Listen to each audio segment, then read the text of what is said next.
Okay, welcome back to another episode of the podcast. We're excited to have another great guest on today. If you are watching us on YouTube, be sure to subscribe to the channel and hit the like button. If you're listening on your favorite directory, then be sure to give us a 5-star review wherever you can. So let's get on with today's show.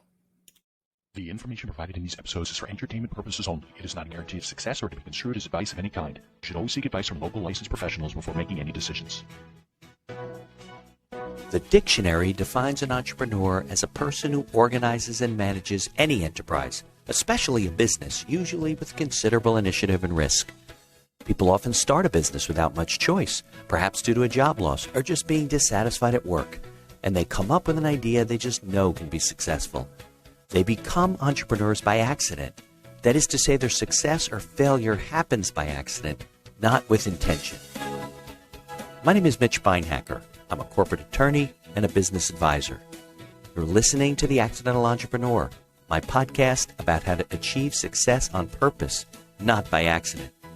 Join me along with our monthly guests where we share our knowledge and help you get a hold of your business. And now on to today's episode. Okay. So we have Alex is joining us today from, where are you joining us from, Alex? I live in beautiful Maple Ridge outside of Vancouver, Canada. Okay. You tell from your accent, right? Alex Brueckmann is a strategy facilitator, speaker, and author, and his new book, Secrets of Next Level Entrepreneurs, which we're going to learn some of the secrets today, just came out in March. I guess last March, right? Because it's February right now. Yeah, but it's next March. So yeah. 2023.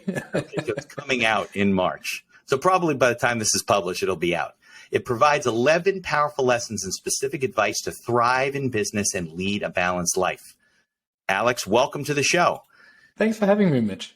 Good. So I almost made it to British Columbia at one point. Had a whole family trip. We were going to take a cruise and, we fly up to Vancouver and the whole thing. And then my dad had a heart condition and we never went. And then my grandparents passed away later on. And so I never got there. But here it's a beautiful part of the country. It is really beautiful to live here, unless the winter time is a bit rainy. Yeah, and cold, right? Well, it's not that cold. Around Vancouver, we barely hit temperatures below zero. It happens from time to time in the winter, but the mountain range protects us and the ocean delivers, let's say, temperatures above zero. And you drive, are you close enough to drive to Seattle, drive to the United States? Yeah, that's not really far. Far. Vancouver is more or less directly at the border. But we don't do that regularly, so no, of course but you could. Especially with COVID, right? Now you don't come down here at all. You don't want us to come up to you. All right, well, thanks for joining me. So let's go back, I was saying, and let's talk about, your background and your training and your upbringing and how your entrepreneurial journey. You didn't just wake up one morning and say, I'm going to write a book about entrepreneurship. You obviously had experience. So if we can get into that, and then I'll ask you questions as we go. My first business, I founded 25 years ago, I think. Okay. It was a side hustle, like many entrepreneurs do. They start with a side hustle. Right. And it was really interesting. I learned a lot. I failed miserably and learned even more from that. What kind of business was it? We helped clubs like discotheques to market basically their special events. And at that point in time, I had probably 10 years experience in the entertainment industry. Okay. And in various roles, I was a semi-professional DJ, and there was just a lot of knowledge around that industry that I had. So I figured I can do this. Yeah, it doesn't seem like a complicated, basically doing PR for the event, right? So you're in those days, right, putting up flyers and posting things in the newspaper and handing things out, right, and leaving things on cars. Yes. I mean, how complicated media stuff. It was a very tangible time. Right. We didn't have the internet back then. Everything was in print. Right. Then my second attempt. Why did it not work? Oh my gosh, this is so long ago. I think in part because I never had my full attention and focus on it. It was just a side hustle. Yeah. And at that point in time, I was a radio host, so I worked for a local radio station full time. And then at the weekends, spun the records in the clubs, and that was just another thing on top of it. So so it's too many. Yeah, okay. It's just not enough focus, not enough attention, and it was never intended to be my full-time job anyway. Right, just to make some extra money. Yeah. Okay. What happened after that? I went back to school. Oh, okay. I went to university and studied business administration. There you go. And from there, made my first attempt at working in a big corporation, and joined one of the largest media businesses in the world. Had a few really interesting years in the, let's say, in the management space rather than in the content creator space. It was still media, but right. This time on the business side, not on the content side. Yeah.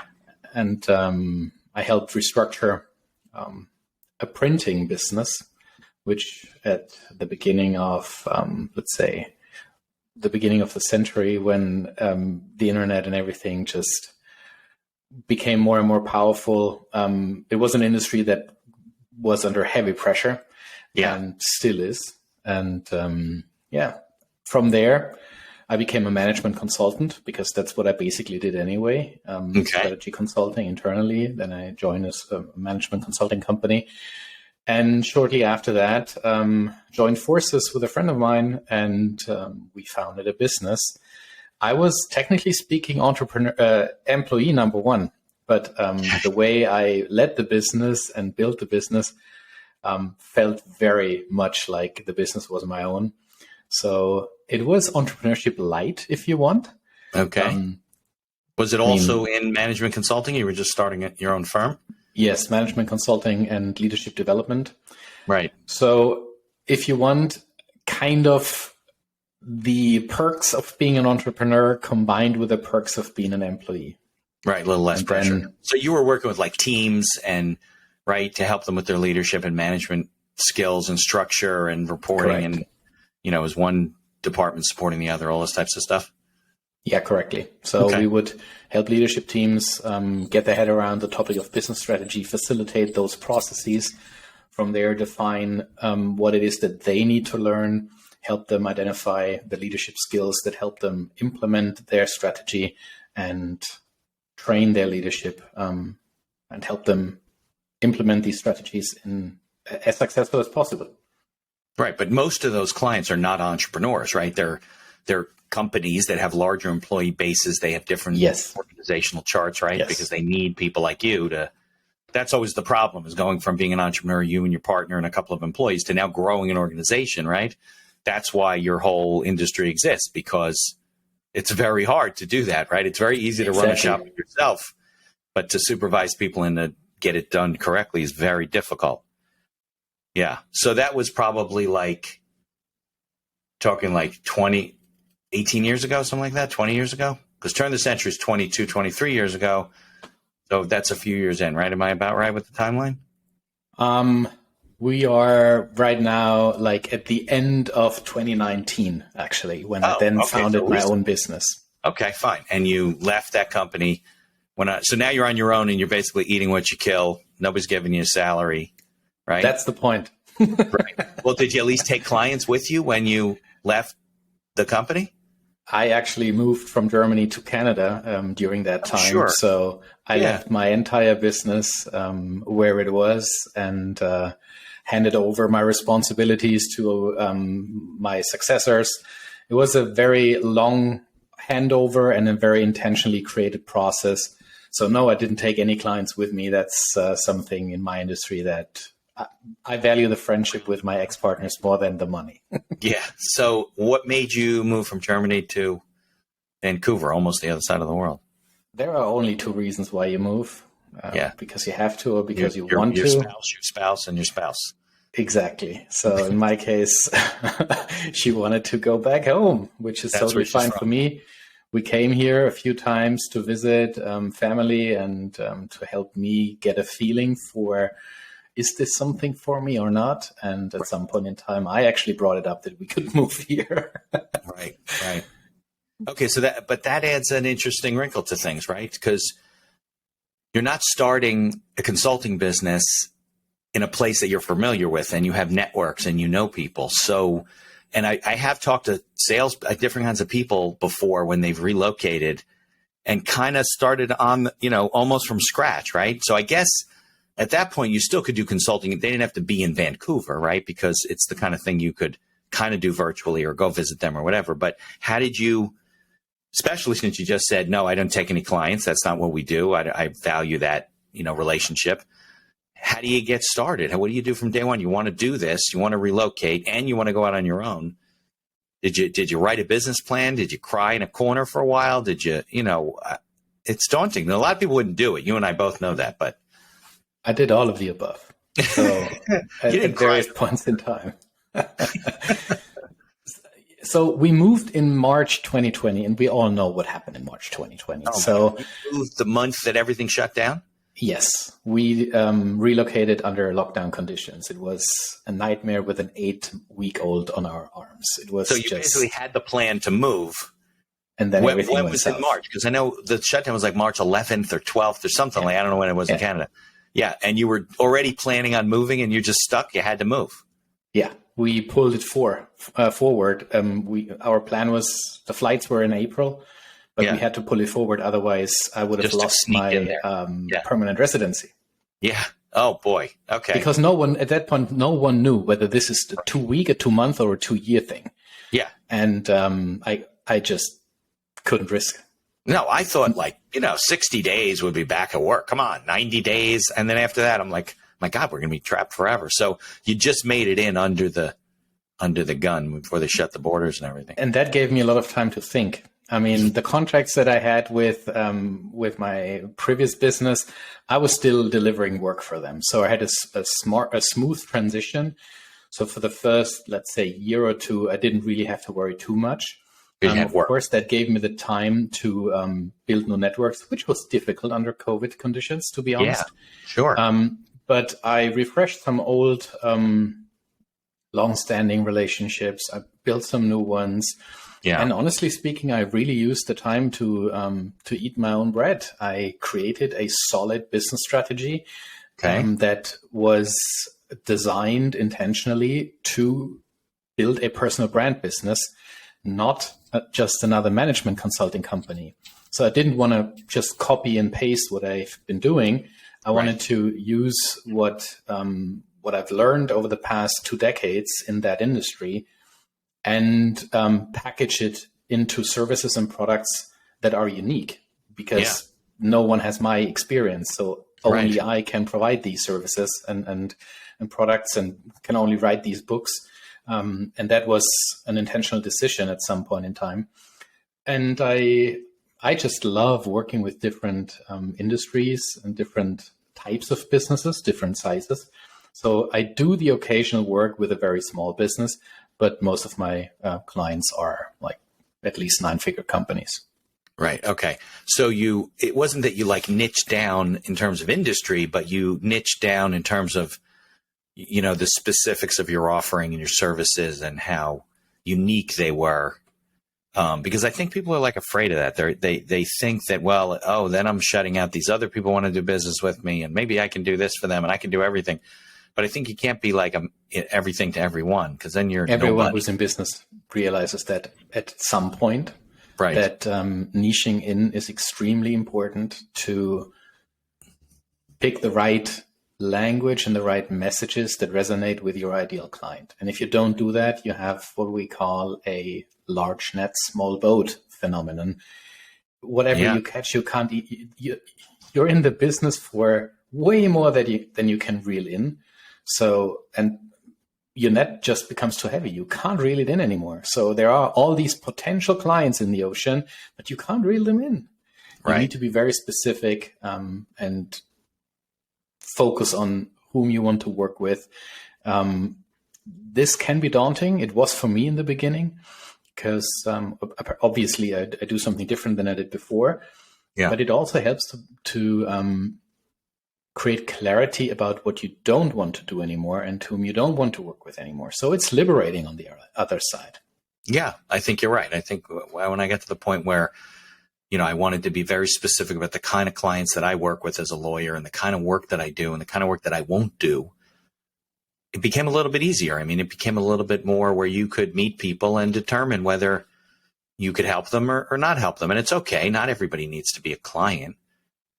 You know, right. I mean, you know, you network, you meet people, maybe they can help you, maybe you can help them. It doesn't mean you're always going to do business directly. It's just crazy. But some people get very anxious about that. They don't want to narrow the funnel, but they realize that, like you said, then you just got, you know, all kinds of different size fish in your boat. You don't know what to do with them, half of them, right?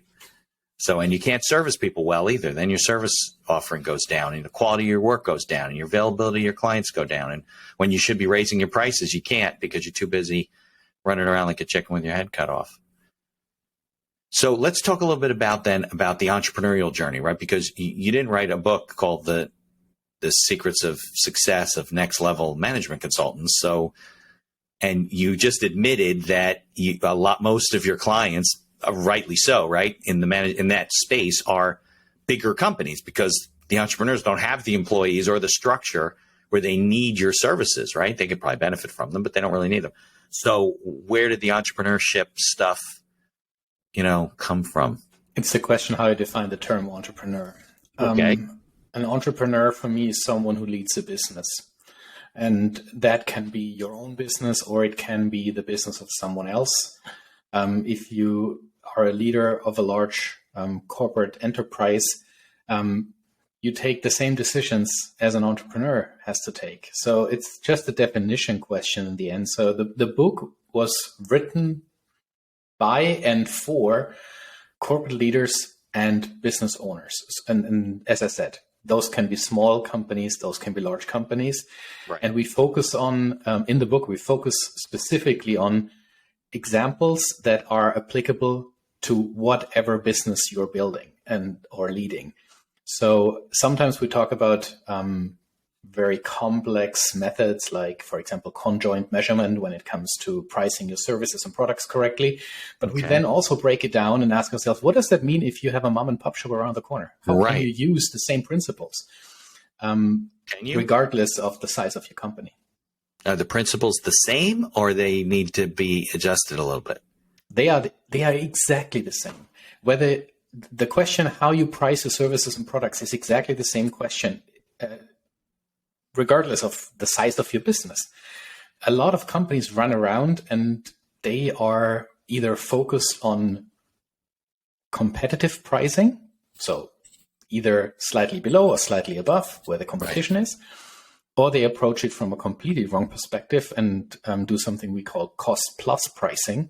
So they basically ask themselves, okay, what does it cost us to produce product X or service X? And then they mark it up by 15 or 25%. And that's their margin. Right. And that's just not how you should price your products. Right. Well, it's a dangerous way to price your products unless you know that what you're, you know, that first of all, that the market can bear that. And also that, you know, you're making money. Because, so what's the alternative? The alternative is to go for value-based pricing. And in order to price your products, depending on the willingness to pay of your clients, you need to understand the different characteristics of your offering, which ones of those are valued the highest by these customers, and how do they relate to your pricing. So by understanding what you do in detail, you can put a price tag to your offering that actually is in line with the willingness to pay of your customers. Let me give you a very specific example. Let's say you are a butcher shop around the corner or a hairdresser. You can talk to your customers. You can talk to them and understand. Ones do, by the way. What is it that you love about? Why are you a repeat client? Do you come because the breadth of our offering, or is it convenience because just the location is walk-in for you, or is it that we are super friendly? You never know. So by asking those questions, you understand the values. Let's say you create a so-called value map. So you understand what it is that different customers value. Yeah. And then your follow-up question is basically linked to the value, your pricing. So and I give you an example, if you are a hairdresser and you are willing to pay extra for long hours, so you are able to go there at 9 p.m., for example. Right. Then you, as a hairdresser, the convenience plays a huge role in the willingness to pay for my clients. And unless you know that, you can't put a price tag on it. But what you can do now, because you understand that a certain target group really values these long hours, you can offer these late appointments at a premium price. Because for those who want those late appointments, they are willing to pay for exactly that. Right. But what they probably don't need is another coffee. So you don't have to even offer them a coffee while they're getting their beard trimmed, for example. You know what I mean? Because who needs a coffee at 9 p.m.? Yeah. I like the term value map, because the best and the most successful entrepreneurs I've interviewed, they make it a constant activity to be questioning and asking their clients and checking with them, why do you do business with us? What brings you back? What would continue to bring you back? Because the ones, and I think you were alluding to this, the ones that think they know why their clients they're always wrong. Like, I could tell you why clients do business with me. Some of it may be right, but probably a lot of it's wrong. And if you don't continue to ask and get reviews and get feedback, and it's something that you don't stop doing, right? It's not an activity that you do and then everything's fixed. The best ones do that, and too many business owners don't do that. They just think, well, I'm the business owner, so I know what these people want. This is what they need. Everybody needs this. Right? You're not your ideal client.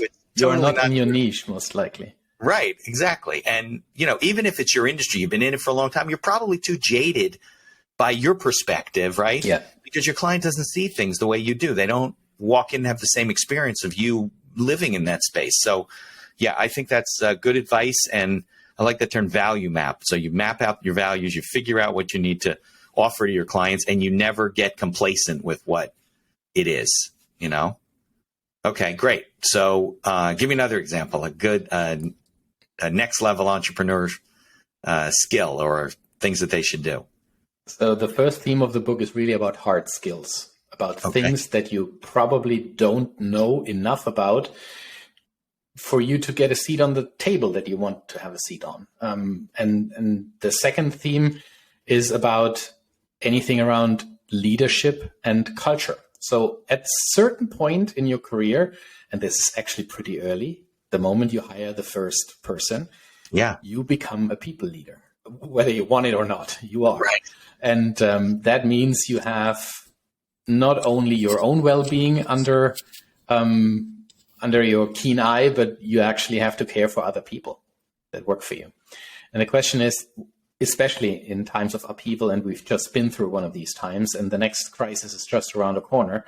The question is, how do you lead your teams through challenging times, through times of disruption? And what are some elements of culture that help you go through challenging times together and get to the other side of that issue or that challenge or that crisis in the best possible way?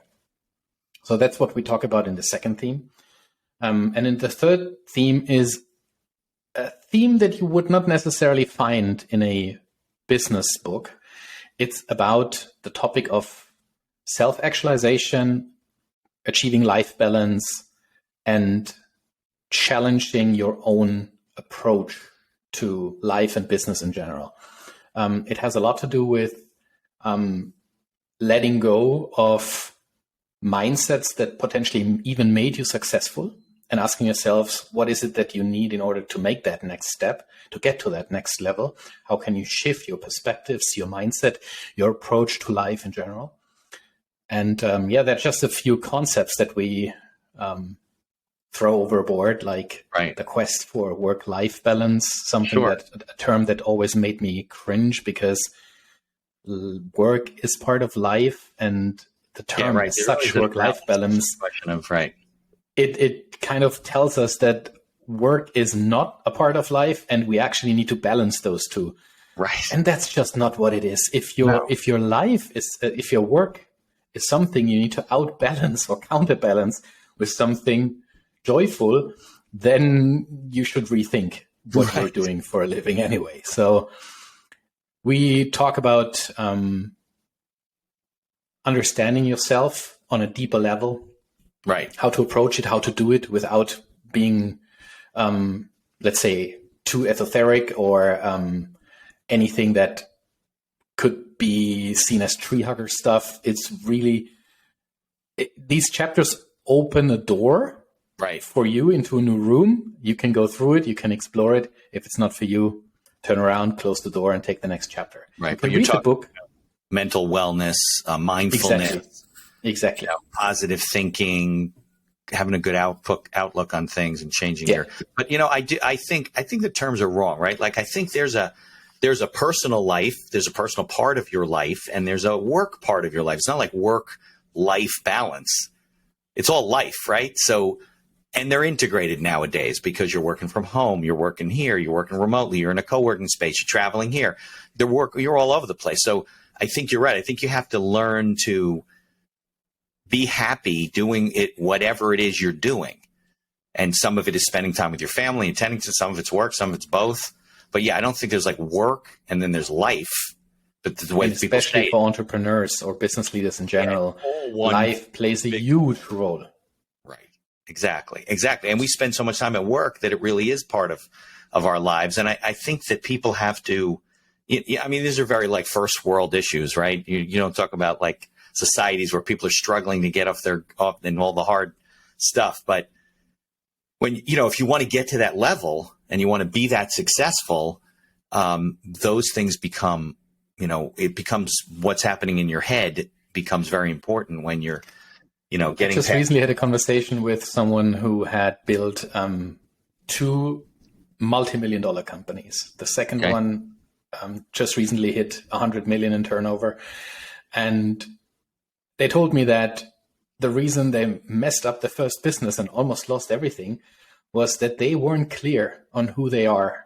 So that whole topic of self-actualization, understanding of who I am, why am I an entrepreneur anyway? Why do I want to become a leader in a big business? Right. What do I have to offer people? Why would they follow me? If I take away money, promotions, corporate cars, corner offices, and everything else that you can give people as perks, would they still work for you? And why? What is it that you give them? Right. Why would they want to work for you? Yeah. And I think this is a super interesting and super important topic. That's especially interesting for entrepreneurs that have certain experience, or corporate leaders that have certain experience already. Because when you're young, you don't think about these topics too much. No, you're just having a good time. But you will at some point in time hit that border or that barrier where you ask yourself, do I really love what I do? Do I still love it? There was a reason why you became an entrepreneur. And that reason might have been get rich and famous. And that's totally fine at some point in time in your life. But it's just not sustainable to chase the money or chase the fame. And as human beings, we ask ourselves deeper questions at some point in our lives. Right. And that's what we offer in that third theme in the book. Yeah, I think the dangerous part is when we are only doing it subconsciously and we don't realize that we're questioning things in our mind because it just affects our confidence. It affects our performance. I think when you read a book like yours or work with you or work with other people, it becomes conscious, right? And then you question things consciously and constructively and strategically to make it a positive experience. The other people that don't address these issues, it's only like 20 or less than 20% of the people you really reach, right? And out of those 20%, probably you can only help 20% of them. The other people who need the help, they're not conscious enough to say, do I like what I do? They're just, and then you have a stroke when you're, 57 and you're like, well, what just happened? And, I think it's, living life purposefully versus just kind of, sitting on the boat and then not enjoying the ride, but going for the ride, I guess is a better way to put it. So I see now where the whole entrepreneur thing, came from, because that's the struggle of the entrepreneur, right? Can you get to the point where you are working on the business and not working, in the business? Can you reach that level of, mental clarity and focus where you have everything's in place and the people are working for you and the whole system's going? And I'm not suggesting you can get there and then just walk away. It doesn't work that way. It's constant work, but you get better at it, over time. And there's some people that are so trapped in their business because they've been doing it so long, they can't bring on another employee. how can I teach that person to do this? Because I mean, I could just do it. It's just easier. And they don't realize the toll that it's taking on themselves, right? Where, you know, they're getting in and baking the bread every morning and they're making the shoes and they need to bring someone in, but to go through and train them and teach them this and that, I might as well just do it myself. And that's kind of a bad, it's kind of a bad approach, right? What, can you share some stories, not that's, you know, private with regard to clients, but, you know, particular industries that you've done work with entrepreneurs? Across We're talking the board. Smaller businesses. I'm not talking large corporations. Yeah. I think some of the examples of smaller businesses I've worked with are, for example, in the travel industry. Okay. And on the one hand, on the other hand, I've worked with a wonderful brand photographer that has a corporate background and wanted to follow their dream of building a photography business. And it's really interesting when you see where these two are really great examples, because the founder of that travel business has been in the travel industry for 30 years. Okay. Knows it inside out. It's not the first time that she helps clients book a dream vacation, but it's a fully purpose-built business. So the reason she becomes an entrepreneur in the late stage of her professional career is that she wants to create travel experience that change people's lives forever. Okay. And that is a incredibly powerful purpose and impact that she creates with. It's also with difficult, business. right? In an industry that's changed so much. Yeah, right. For sure. Yeah. But you see, this person has done the work. She knows why she wants to do what she wants to do. And it's a desire that has grown inside her over a long period of time. And then you have other entrepreneurs that are relatively young still, that are just at a point in their life where they realize what they've been doing until now is just not for them. There is something else inside them that they want to express. Okay. And then they change trajectories. They change their careers. Right. Yeah. For example, like that photographer, she did the work. She created the business strategy around it. She knows what she wants to do, and then shifts lanes from being an employee in a big company to becoming an entrepreneur at an age where there are kids involved and a young family, which is extremely difficult in some stages, but also very, very brave and extremely rewarding, because all of a sudden you're doing work that gives you energy rather than something that depletes you. And different dynamic, sure. That is something, again, more freedom as an entrepreneur. If you do it right, you can live a more purposeful family life as well. And I think there are different reasons why people change lanes. There are different reasons why people build their own businesses. But what they all have in common is, hopefully at some point in time, that they realize that it's not about the money, but that it's about living a self-directed life that gives you the freedom that you want. Right. Well, I think during the pandemic, a lot of people came to the revelation that what they've been doing all along and wandering through life, they're not happy with. And they realized that, wow, I can be more flexible and work from home or do my own thing. And I do know a lot of people. And, you know, it was what do they call that? The big quit or the big resignation? Yeah, the big reset, a lot of different names, the great resignation.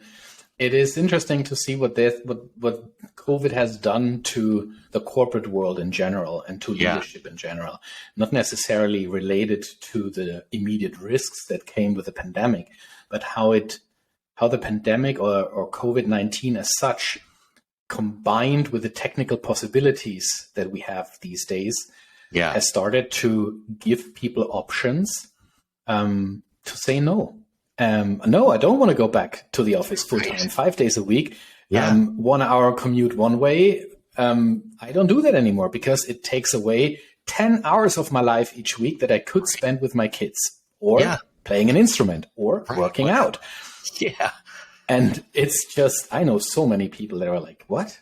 Back to the office? Oh, I know people that said, listen, for no money in the world. Come back full time. I'm not going to work here anymore. And then I would guess that creates a lot of management challenges, right? Because the manager, first of all, is another employee, and they probably feel the same way. They don't want to come into the office every day either, right? Because they deal with the same commute. But they also have to manage people now who are not, sitting in a conference room with you, or they're in your cubicle, or in a semi-controlled environment. Now you're completely dispersed. You got people working at home. They got babies in the background, dogs barking. The mailman's dropping stuff off. Hopefully they're in a quiet room. Doesn't always work out that way. And you still have to manage these people and do it successfully, not control them. And I don't want to use that word. It's not equivalent to managing. But that's exactly the reason why so many businesses want people to go back to the office, because it gives them a false sense of control over what people are doing. Yeah. And I mean, this is people who still believe that. Sorry, but that's just so last century. Right. When you are the big myth is we let everybody work at home and we have no control of them. It turns out most people I find working from home, you end up working harder because you're working longer. It's integrated. You have to go back online after dinner. It's just because it's now really integrated into your home life, as opposed to the other way. I think companies are getting more productivity out of the people in there because the people appreciate being, having those kind of flexibilities. If you want your people to be around you, to give you that false sense of control, then you should rethink why you manage people in the first place. Then you are not focused on what's good for the people you lead, but you're focused on what's good for you. And that sense of control is something that you need for whichever reason. So do the soul searching and ask yourself whether the way you lead is fit for the future. I read a book in college now, that was 35 years or plus ago, and it was called Small is Beautiful, Economics as If People Mattered. And I didn't really understand it at the time, but it was a lot about capital resources versus income resources, right? Treating things that we can use up versus that will, replenish on their own. But if you take the people away, and I think this is somewhat of an entrepreneurial thing, right? Because the entrepreneurs make their transition from a solo or a few people to a bigger organization as they grow, if they're successful. But if you take the people away, the company doesn't exist in and of itself, right? Just because it's got a corporate ID number and has a bank account doesn't mean that it does anything if there's no people there. So if you don't take care of the people, like you can have a company that loses money, you can have a company that breaks even with people, but you can't have a company without people that won't do anything. It's not that automated, right? So I think that we, from a management standpoint and from a branding standpoint, right, brand ourselves for the employees. I know some recruiters that are helping employers do that, to brand their company for the people they're trying to attract, in addition to the branding they do for the people they're trying to do business with. Because it's important, especially the millennial generation. They think that they need us more than we need them. And, and to a certain extent, that's true, depending on the industry. Right? If you run a services-based business, you are nothing without your employees. Right. Yeah. Especially in the industry where I operate in. If you think about management consulting, what is a management consultant? It's a purely people-based business. It's not scalable through tech. It is a people business. If you want to grow, you need more people. And if the people don't want to work for you anymore and they walk out the door, then there is just no one to do the work. And the quality of the work is directly correlated with the quality of the people and the culture that you create. Right. So I think this is also what makes this book so extremely interesting. You can put this in your shelf and take it out when you have a certain interest regarding a certain topic. You don't need to read it cover to cover. You can be like, I feel depleted. I want to take more care of myself. How do I do that? You read theme 3.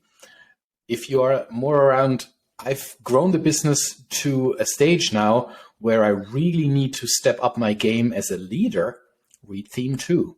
Learn about transformation leadership, learn about leading through disruption, all these things. So I think this book holds a lot of gems for people that go through a career that is multiple years long. It's not, I'm a new business founder and I need to read this book back to back because it holds the 10 best secrets in, product marketing. That's not what this book is all about. Right. So, so we talked about things for business owners to know, right? That's what this whole discussion was about. looking back on the businesses that you've run or you're running, what are some of the things that you feel that you did, wrong, mistakes you made, and the lessons that you learned from that? Maybe you got a couple of those, because that always teaches people a lot when they make mistakes. I always find if we don't make mistakes, we're never going to learn anything. So maybe you got a few of those. Oh my God, I need to filter through these. I made mistakes like everyone else. Mistakes, yeah, right, of course. I think one of the biggest mistakes that really shaped me as a people leader is some of the mistakes that I made when I had my first team. How I led these people. And I realized a few years in that I don't want to say I failed several in my team, but I could have done way more. I was focused too much on bringing in the herring instead of the people who will then take care of the herring. So I think this was a really important lesson for me, that building a business is as much about the people that work with you than it is about the customer. The customer is not always right. Right. This is one of the biggest business myths I've come across in my career. Right. You have to support your people. Exactly. And there is also this sentence, if you take care of your people first, they then take care of the business. Right. There is a large part of truth in that. Yeah. And I think this was probably one of my biggest mistakes in the beginning as a people leader. When it comes to business decisions, I made some really poor decisions in my life, but I also made some really great choices. And I think allowing yourself as an entrepreneur to reflect on both the good and the bad decisions, and this brings us back full circles to the name of your podcast, it helps you avoid to become an accidental entrepreneur. Yeah. Because just because you're having success doesn't mean you know why you're having the success and that you can repeat it year after year. So understanding what are the factors that contribute to your success are as important to understand as the factors that might have led to a setback or to a failure in some area. Right. And one of my biggest or best examples for that is Richard Branson, the founder of the Virgin Group. That guy has sunk more than a dozen of businesses in his life. Right. And he still managed to become a billionaire and one of the most influential your way to success. thought leaders in the world. Right. I really love when people are, when they reflect, when they understand what makes them successful, because then all of a sudden it becomes repeatable. It means I understand the dynamics of my industry. I understand the dynamics of my business. I know myself as a leader. I know what I'm good at. I also know what I'm really bad at. And that gives me the opportunity to hire the right talent, for example. Yeah. People that make up for my own flaws. Yeah. And that help me build a team that in itself is rounded. I think that's one of the most difficult part about being an entrepreneur is picking people. You start out and you got this great business idea and whatever, and then you have to hire somebody. Maybe it's a small team and and I was guilty of it too. I had a law firm. I was not good. I didn't pick the right people. I made poor partner decisions and it didn't work out. And I decided to go a different direction after, long, hard thought, self-reflection, and lost friends and, so forth. But, I wasn't good at it. I didn't take the time to. It's not that I couldn't. I could have learned and didn't. I just didn't do it well. And I think a lot of entrepreneurs struggle with that. And they, you meet somebody who's nice, you interview them, and you're like, oh, well, this will be great. And you don't really take the time to, use a process to evaluate people. That's a good process, right? And stick to it, so you don't let your gut. I had a guy on the podcast. Never go with your gut. He's a neuroscientist, really smart guy. And he was like, generally going with your gut is a bad thing. Like there's no right process about that really is tried and true about doing that. So I think that's a big struggle for, entrepreneurs in terms of, building a team. And then as you build your team, and you need to realize that, this person who was working for me, who was just kind of helping us doing the office administration, maybe they're not right for the next level of where we're going because they have to do this job or they can't, and they don't have the skills. They just had some basic skills and it's difficult. You don't want to let people go, or maybe you can move them over and say, hey, finding right seats on the bus. I think it was Jim Rome or something talks about that.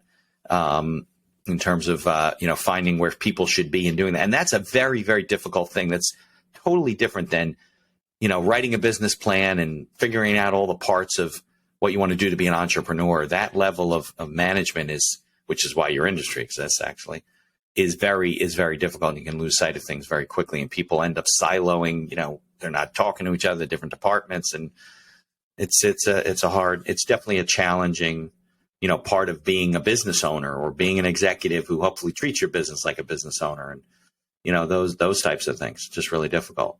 So yeah, definitely a shortcoming of mine too.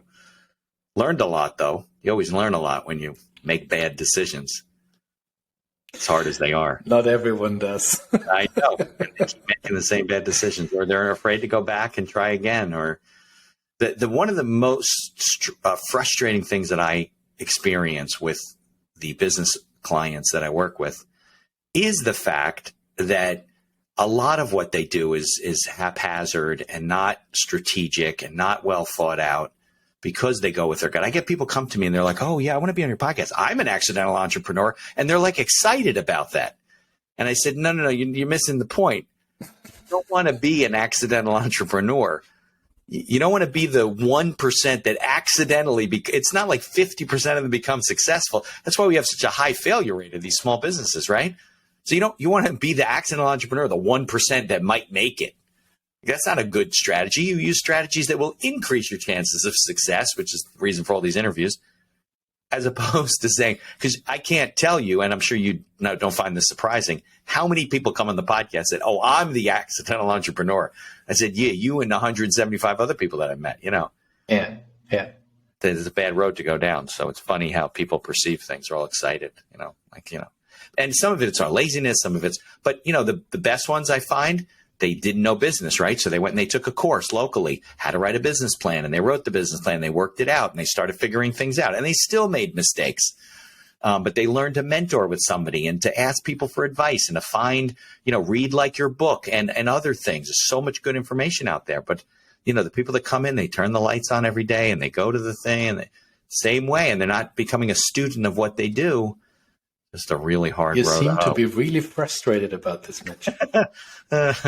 It's why I started the podcast, because I was like, I got to get this out some way. I need my own therapy. So let's talk to people that have made mistakes and been successful. Let them share their ideas. And maybe there's a few people out there that instead of coming to me and saying, "Oh, I got to close my business," they'll, maybe if you write a business plan and be strategic about it, take strategic step for things, you'll see things coming down the road. Can't guarantee that, but your chances of success would increase a lot. But it keeps me in business, keeps you in business. What can I say? So, Alex, I assume the book's available on Amazon, right? It's available everywhere where you buy your books. Is it an audio or just Kindle and paperback? Depending on when this episode airs, it might only be available as a hardcover. Okay. That's what the first edition is. It will be available, though, as an ebook further down the road in a few weeks after publication. It's available everywhere for pre-order already, or depending on when you listen to this episode, it will be available on Amazon, Indigo, when you're in Canada, anywhere. Yeah, I'm guessing people listening to this, it's going to be late May, early June. So the book should be available everywhere. And all. Oh, yeah, for sure. Okay. And also, how can people interact with you? LinkedIn, you prefer? Facebook, Instagram? What do you do these days? You can definitely find me on LinkedIn or on my website, of course. There's tons of free resources available. You don't necessarily have to work with me. You can also just sign up for my newsletter, Building Bridges, where I regularly share articles and content that I create to help entrepreneurs and business owners understand themselves, their business, what strategy is, anything around strategy and leadership. And the best way is just to find me via Google, or you go to alexthestrategist.com. Yeah. That's how you avoid writing my surname wrong. Which is we'll also put links in the show notes. So hopefully somebody's looking at the episode, they'll see the show notes and they'll be able to click on it in the video or on the podcast website. I think we use Podbean as a host. So we'll put that in. Any closing remarks? Any things you want to add that you wisdom that you want to share, or are we good for the day? I think we're good for the day. It has been quite a ride and a lot to take in for your listeners. So thank you very much for having me, Mitch.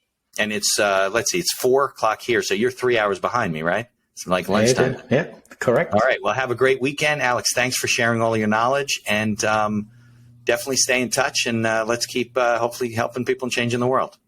Thanks, Mitch. Thank you for listening to this episode of The Accidental Entrepreneur. Opening and closing music written and performed by Howie Moskovich and made to order music. For more information about Howie and his music services, please follow the link in our show notes.